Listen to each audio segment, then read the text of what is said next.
Corona के इस भीषण काल में भी स्वास्थ्य सेवा से जुड़े कई लोग और संस्थान मानवता को तार तार करते हुए मरीजों से अवैध वसूली, कालाबाजारी जैसे कार्यों में जुड़े हैं। ऐसी खबरें अक्सर कई जगहों से सामने भी आ रही हैं। इसी क्रम में सरायकेला जिले के आदित्यपुर स्थित निजी अस्पताल में 111 सेव लाइफ अस्पताल प्रबंधन के द्वारा मरीजों से ज्यादा पैसे वसूली की शिकायत मिलने पर प्रभारी सिविल सर्जन डॉक्टर वरियल मार्डी की अध्यक्षता में 3 सदस्यीय टीम ने वस्तु स्थिति की जांच की। दरअसल सूबे के स्वास्थ्य मंत्री बन्ना गुप्ता को इस बाबत शिकायत मिली थी। इसमें आलोक में स्वास्थ्य विभाग की टीम के द्वारा ये जांच की गई। जांच के दौरान वहां 8 मरीज भर्ती पाए गए। इसमें कोविड के 7 और कैंसर के 1 मरीज पाए गए। लेकिन इस जांच के दौरान निजी अस्पताल की मनमानी और ठसक की कई बातें सामने आई। अस्पताल प्रबंधन के द्वारा जांच करने गई टीम को जांच में पूरी तरह सहयोग नहीं किया गया। यहां तक कि जांच के आधार पर सवाल खड़ा करते हुए अड़ियल रवैया भी दिखाया गया। तो वहीं अवैध वसूली के बारे में जब मरीजों के परिजनों से पूछताछ की बात सामने आई तो किसी भी मरीज के परिजन को अस्पताल प्रबंधन के द्वारा टीम के समक्ष प्रस्तुत नहीं किया गया। जांच के दौरान अस्पताल में अग्निशमन, एनओसी और प्रदूषण का सर्टिफिकेट, दर तालिका जैसी कमियां पाई गई। इसको लेकर स्वास्थ्य विभाग की टीम ने नाराजगी जाहिर की। इस जांच टीम में प्रभारी सिविल सर्जन डॉक्टर वरियल मार्डी के अलावा डॉक्टर अनिवर्ण महतो और घनपत महतो शामिल थे। वहीं निरीक्षण के बाद मीडिया से बात करते हुए अस्पताल के प्रबंधक डॉक्टर ओपी आनंद ने राज्य के स्वास्थ्य मंत्री और जांच टीम पर जमकर भड़ास निकाली और अपना संतुलन खोते हुए मंत्री को सीधे तौर पर चुनौती तक दे डाली। उन्होंने बताया कि ऐसे अधिकारियों को दौड़ा दौड़ा कर पीटने की क्षमता मुझ में है, लेकिन मरीज गंभीर रोग से ग्रसित है। ऐसे में मरीज अस्पताल में इलाजरत रहने के बाद खुद पर काफी नियंत्रण रखा। उन्होंने कहा कि आखिर किस आधार पर स्वास्थ्य मंत्री ने दवाओं और ऑक्सीजन के दाम तय किए हैं। मैं सरकार के किसी नियम को नहीं मानता। कुल मिलाकर उन्होंने सीधे सीधे राज्य सरकार और स्वास्थ्य मंत्री पर हमला बोला है। अब देखना दिलचस्प होगा कि राज्य के स्वास्थ्य मंत्री इस मामले में क्या रुख अख्तियार करते हैं। हम लोग ऐसे आज तक निरीक्षण के लिए आए थे, औसत निरीक्षण के लिए आए। मंत्री जी का मौखिक आदेश है। मंत्री जी का यही वर्षन था कि आप लोग उसको लूटने के लिए छोड़ दिए हैं और ये शिकायत हम लोग को पहले से ही ये पता चलता था। हम लोग औसत निरीक्षण के लिए मंत्री जी खुद बोले आप जाके देख लीजिए उसका क्या चार्जेज है, कैसे चार्ज कर रहा है, क्या है। तो हम लोग यहाँ उसी को जांच करने के लिए आए थे, लेकिन इन्होंने कोई भी दस्तावेज देने से मना कर दिया। सर क्या आरोप लगा है सर? चार्जेस हाँ, क्या चार्जेस लगा है?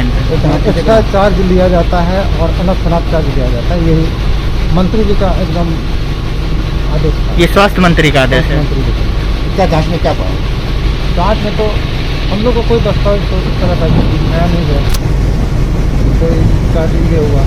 और जो मरीज के परिजन उन लोग से भी हम लोग को मिल नहीं सके, हम लोग को मिलने नहीं मिला। हम लोग किसी से जानकारी वो प्राप्त नहीं कर। आगे क्या किया आगे जो भी है हम लोग अपना रिपोर्ट जो भी तैयार करके देंगे मंत्री जी को। तो उन्होंने कहा है कि आज हमको शाम तक रिपोर्ट मिल जाना चाहिए। देखेंगे क्या। आपका शुभ नाम सर? डॉक्टर वरियल मार्डी।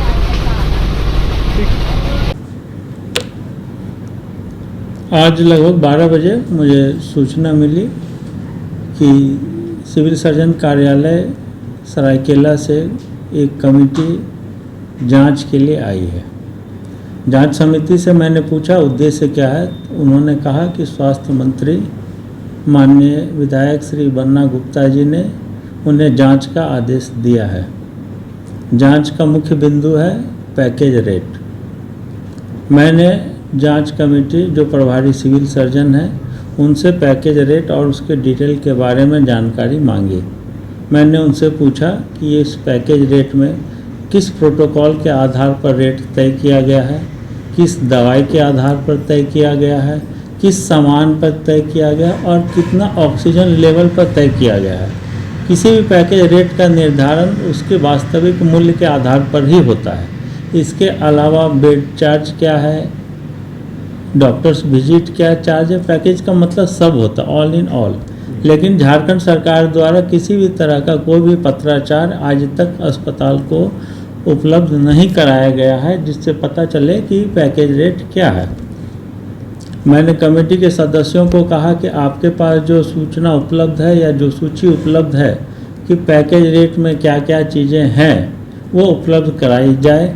उस पैकेज रेट का इलाज किस स्तर का उसमें दवाइयाँ इस्तेमाल होगी, वो कौन सी दवाइयाँ हैं वो उपलब्ध कराई जाए, क्योंकि एक एंटीबायोटिक 3,500 का भी होता है, एक 400 का भी होता है।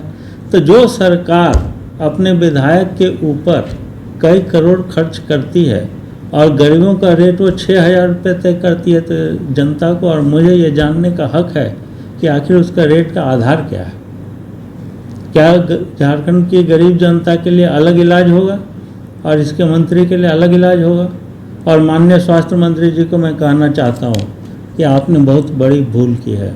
111 सेव लाइफ हॉस्पिटल जैसे बेहतरीन और ताकतवर अस्पताल के ऊपर आपने जांच का आदेश देकर बहुत गलत काम किया है। उनके द्वारा आपके डॉक्टरों को भी बैठा लिया गया था, जिसके लिए थोड़ी देर तक यहाँ चिकित्सा सेवा प्रभावी हुई थी, तो उसमें क्या कहना है? जो लोग भी डॉक्टर ओपी आनंद को जानते हैं उनको पता है कि मरीजों के सामने वो किसी भी कानून नियम किसी चीज़ को नहीं मानते हैं। मैं लिहाज कर गया, वरना इस जांच कमेटी को मैं दौड़ा दौड़ा कर पीटता। मेरे 7 मरीज कोविड के हैं और 2 वेंटिलेटर पर हैं, इसलिए मैं लिहाज करके छोड़ गया, वरना ऐसे मंत्री और ऐसे अधिकारियों को मैं कूट के रख दूंगा। 3-4 घंटा तक अब इससे ज़्यादा स्टेटमेंट क्या होगा? मंत्री को भी कूटूंगा चूतिया को। जांच कमेटी बनाने बैठा ओपी आनंद पर, वो भोसड़ी वाला कल तक टेम्पो चला रहा था। जो आदमी जान बचा रहा है उसको तुम आ रहा है जांच करने के लिए।